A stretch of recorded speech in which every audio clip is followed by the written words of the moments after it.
Did you know that laboratory testing has been asserted to have a direct impact on 70% of the clinical decisions made along the patient pathway? Hi everyone, welcome back to the channel. Today we're going to be discussing why the laboratory is so important for patient care. In this video, we're going to be joined by two experts in the field of laboratory medicine in order to delve into the critical role of the laboratory and its significance in patient care. We will be examining various aspects such as diagnostic testing, disease monitoring, and treatment efficacy assessment to provide a comprehensive understanding of why laboratories are essential in healthcare and how they contribute to the well-being of patients.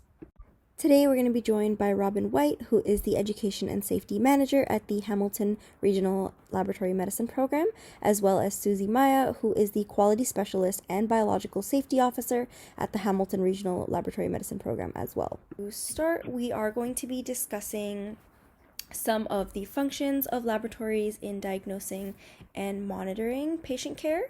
So, for the first question, from your perspective, how do laboratories contribute to diagnosis and monitoring of medical conditions in a way that directly impacts patient care?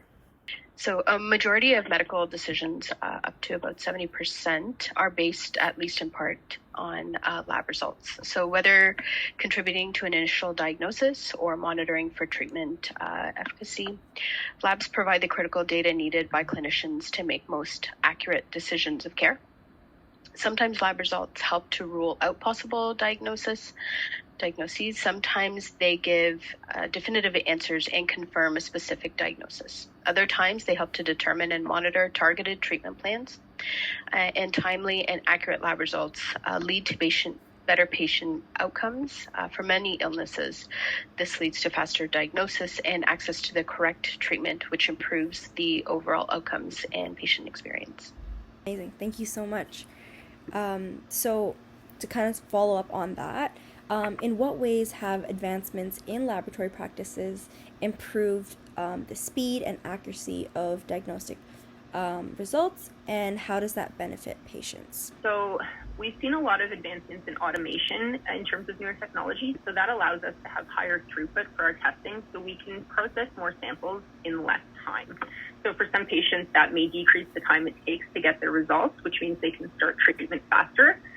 These newer technologies can also have higher sensitivities and specificities, which means that we can detect things earlier, like at lower concentrations, and also gives us more confidence that the targets that we're identifying are the correct ones. So more confidence in the results and faster treatment for patients.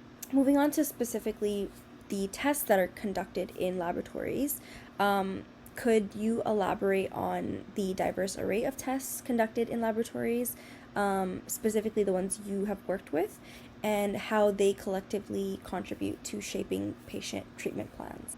In a lot of cases, multiple lab tests are ordered for a single patient. So this is done in order to provide the most comprehensive information. So one example I can come up with is for cancer patients, they'll get blood work results from hematology tests.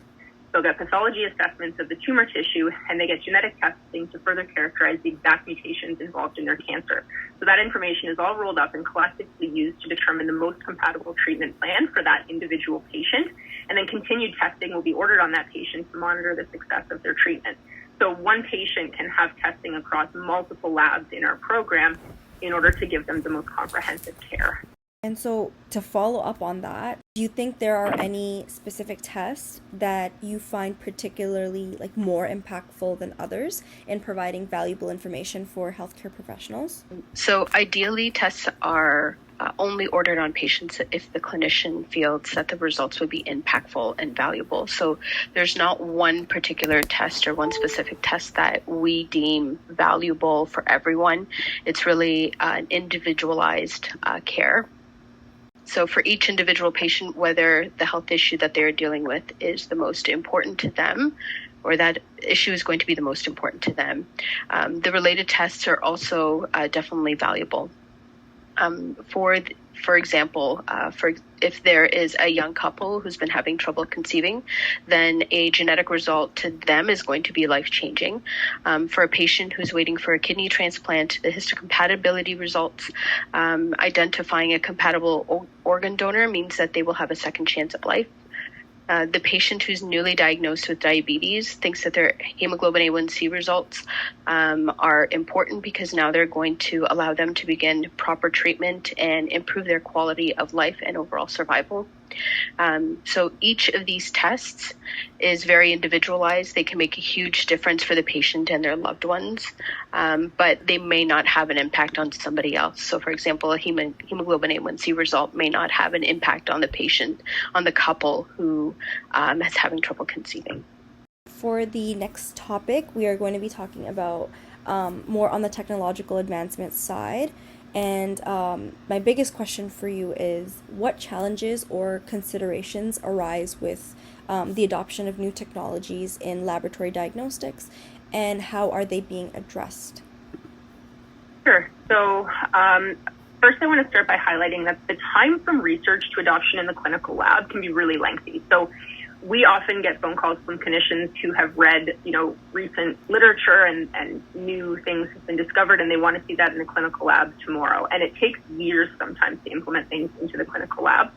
So for a variety of reasons, but not the least of which being the cost and time associated with doing that. So anytime you bring a new test or new technology into the lab, huge financial undertaking. So there's new equipment, training of staff, the validation and implementation process is very extensive. Even though we've proven via research that this test is functional and impactful, we have to basically repeat a whole validation in the lab to prove that we can give the accurate results to patients that we expect to have.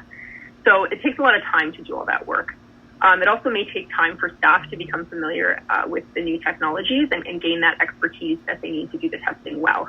The healthcare system is already strained for both human resources and financial resources. It's difficult to get money, even if it's going to be an impactful test. Even if we know that it's an important test, it doesn't mean it's guaranteed we're going to be able to get the money to bring it on. But it is very difficult, and there's a lot of advocacy going on at the provincial and federal levels to try to address these health human resource concerns. But finances are kind of always an ongoing issue. From your experience, how do you feel that collaborative efforts within global healthcare contribute to the standardization of laboratory procedures? Yeah, good question. And honestly, Susie and I were speaking about this, and unfortunately, we don't feel that there's a very high level of global collaboration or standardization overall. Perhaps that's something that we'll see more of in the future, and COVID-19 was actually a really good example of global collaboration. So in that case specifically, by quickly determining and sharing the viral genome globally, it allowed labs everywhere to rapidly develop and implement their assays for patient testing. So there you have it. I hope you were able to take away new insights from this collaborative effort, and I want to thank our amazing experts for their time in this video. Thank you for watching, and see you next time.